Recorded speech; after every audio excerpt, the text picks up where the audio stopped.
Hello and welcome to Beyond the Politics, a regular examination of the events happening right here in the Quinte region and the people who work so hard behind the scenes to make it all happen. I'm your host, Paul Martin. Joining me, my regular co-host, columnist for the Belleville Intelligencer, Colin Mackay. Thanks, Paul. And our very special guest, one of the most veteran members of local serving government, now MPP for Hastings-Lennox Addington, Daryl Kramp.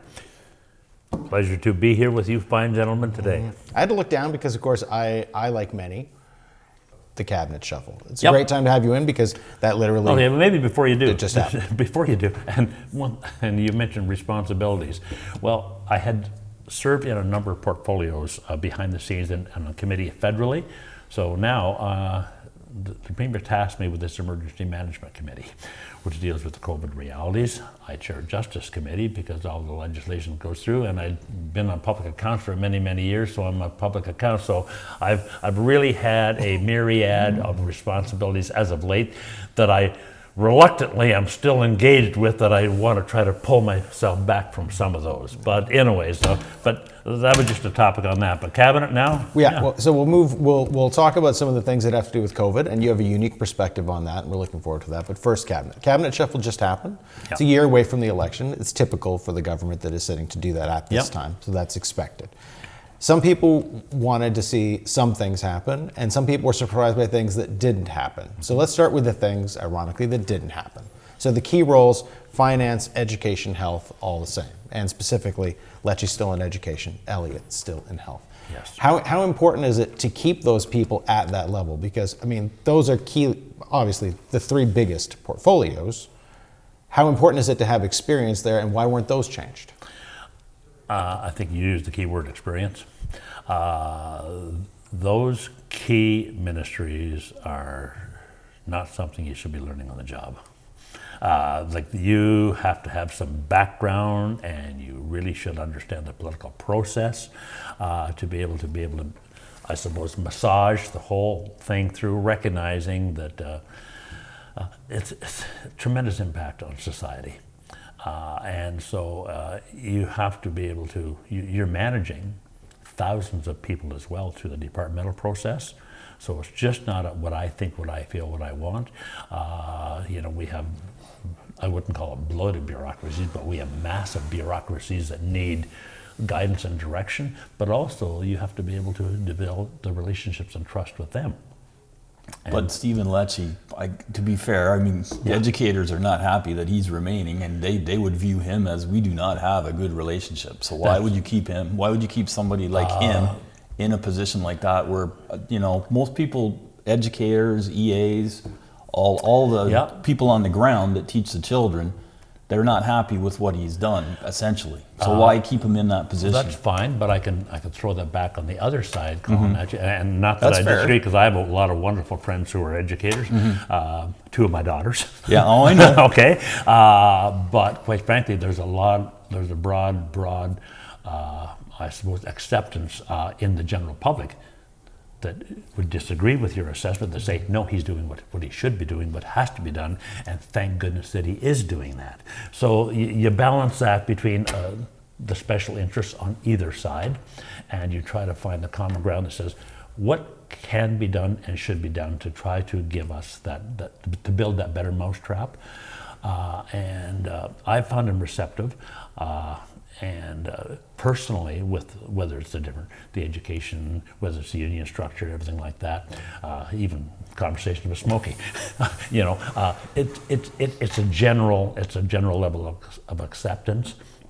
Now, from a point of differences of opinions and philosophies, you don't go there to make enemies, but the mantle of decisions is such that you cannot and probably never will please all of the elements. In this particular case, matter of fact, I went to a graduation yesterday for one of my granddaughters in elementary.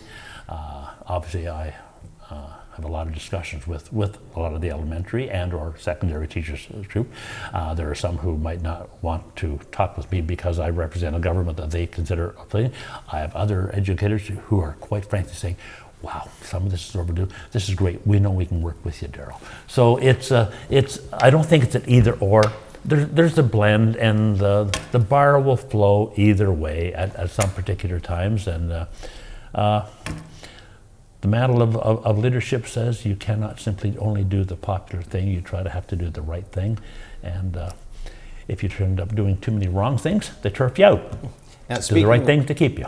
Now, speaking of people who have had some controversy, and someone, have you heard of Todd Smith? You guys know each other? No, Todd, obviously very, very well. Yes. So, as we all do, Todd, of course, goes from his previous ministry, Children, Community, Social Services, which is the third largest ministry in terms of spending. It's actually terribly difficult ministry. Huge, and a very big challenge, to energy, which was the role he was in as critic before the government was formed. Yes. So he has experience in that area. Talk about that transition to him, because that was one of the bigger changes. Quite frankly, I'm obviously very, very pleased personally in that there are a number of, I'm looking at it almost from I suppose a selfish point of view. I don't think the word selfish is probably appropriate, but there are a number of projects that are critically important in our area.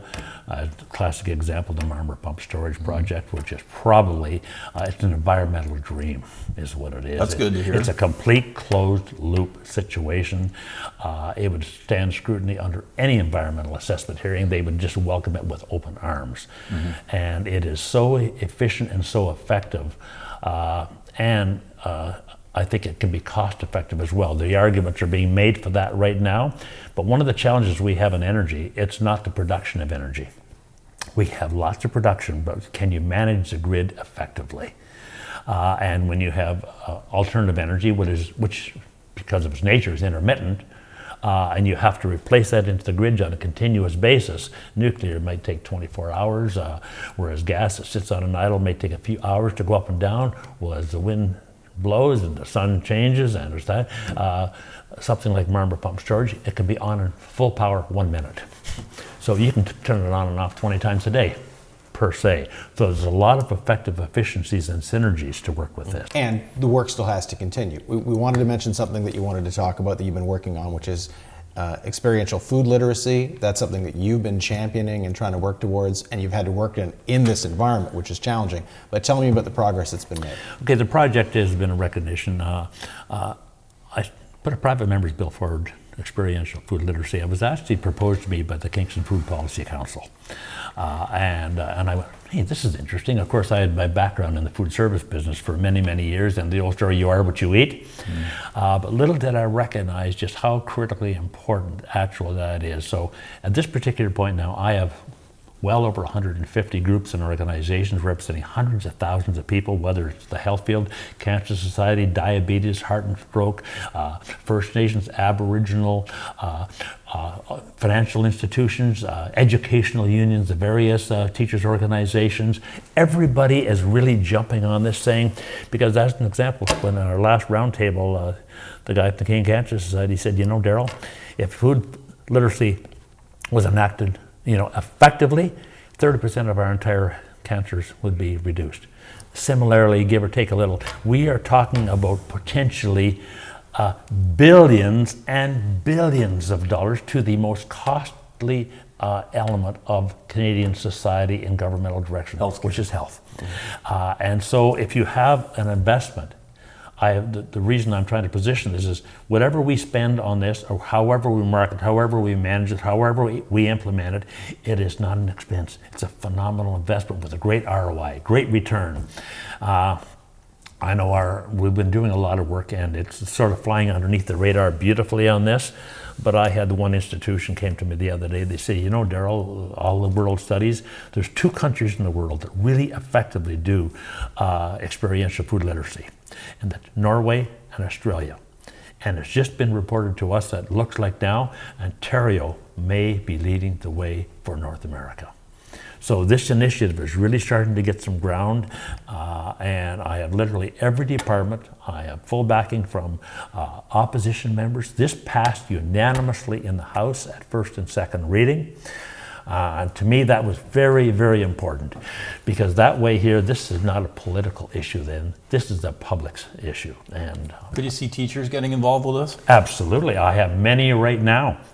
Matter of fact, I'm dealing with several universities, Nebraska as an example, on the University of Waterloo, Air Western, and many organizations. And colleges as well? Oh, absolutely. Literally, it's across the spectrum. The thing that's surprising, I've had very little resistance. Now, the only thing I would have is from, say, the department level. Let's just say the ministry. The ministry might say, well, we already do food literacy. You know, we do this in grade 1, right through to grade 8, we do this. Well, I'm thinking, fine, you do that, but is that sufficient? Are you happy? They said, well, we feel we're doing a pretty good job. Well, every individual beyond that I'm talking through from the actual field, they say, we can do much more. Thank you so much. This has been Beyond the Politics with our guest this week, MPP for Hastings-Lennox Addington, Daryl Kramp. Our guest for the next edition of Beyond the Politics will be Belleville Mayor Mitch Panchuk.